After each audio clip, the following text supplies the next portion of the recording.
Last Jedi. We would be honored if you would join us. It's the time we've been waiting for. Finally, every day we're getting new information about Episode 8. I, for one, have been getting some pretty mysterious emails from some of you regarding insider information about The Last Jedi, which actually blew my mind when I read it. I'll explain more about that at the end of this video. MakingStarWars.net has posted some new information on Snoke. In The Force Awakens, we see Snoke as a hologram, dressed in what seems to be as Darth Sidious' knockoff robe, all in black like every Sith that we've ever seen.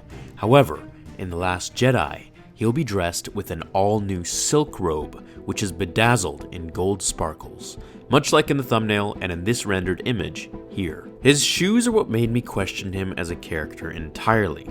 Get this. His shoes are literally like genie slippers, with the pointed toes also made of gold, while the entire outfit is embroidered with a red stitch to match. His throne room matches his attire, with it being completely decked out in white marble and gold trim.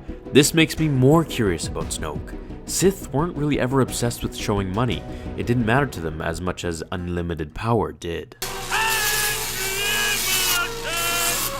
Now, the biggest shocker of them all while reading their info leak was the black ruby-sized ring on Snoke's left hand. This is where I can start analyzing some things. The fact that the ring is on the left hand hints to ancient Sith. Most Sith were left-handed in the Old Republic, as well as Sidious, who was ambidextrous, Maul, Pong Krell, and Vader, who would switch back and forth between his right and left during duels. Here's a passage from Evil Never Dies, the Sith Dynasties. A peculiarity of the Sith people was their innate tendency toward left-handedness. This led to their creation of the Lanvarok, a forearm-mounted weapon adapted strictly for left-handed users. The black ruby ring on his finger is mentioned to be the size of a ring pop.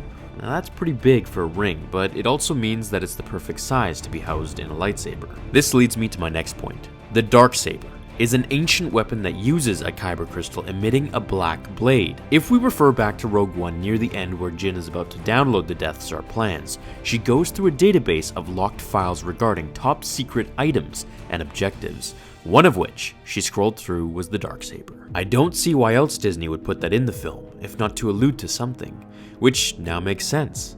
I wonder if this means Snoke will use a lightsaber to fight Luke, assuming he knows how and isn't just a conveyor of dark side knowledge. The Darksaber was known to have a crystal which served as a conduit for Force energy. The wielder's thoughts and actions could guide the blade's power, with the blade often producing an electrical effect in response to a heightened emotional state. You could only get a Darksaber or its kyber crystal if you defeated its previous owner. I wonder how Snoke got it. What was also revealed is that Snoke has 8 to 10 red-robed Praetorian guards, each of whom carry their own unique weapon. Referred to like Ninja Turtles since they have a staff, nunchucks, sword, and throwing stars, apparently these guys will have an epic scene in the film, so they won't be just useless red figures like Palpatine's guards. They'll be housed around Snoke or in his palace, where we'll see the Supreme Leader on his Mega Star Destroyer, rumored to be the second biggest weapon in Star Wars after the Death Star. Now about those emails that are received from mysterious sources. Apparently Finn is a spy for the First Order and is close with Kylo Ren. This would actually make his character a lot more interesting than what we originally saw. Raider! The film is set to release December 15th and is constantly being headlined as the darkest and best Star Wars movie ever. With a big claim like that, I really hope they don't disappoint us. What do you think about Snoke's new outfit and ring? What does this say for his personality? It's very un-Sith-like to be so money-obsessed. However, it is very much like the Sith of the Old Republic and ancient times, which would also confirm why Kylo's lightsaber was made from the schematics of an ancient design. Thanks for watching, everyone. I can't wait for the new info we're about to get.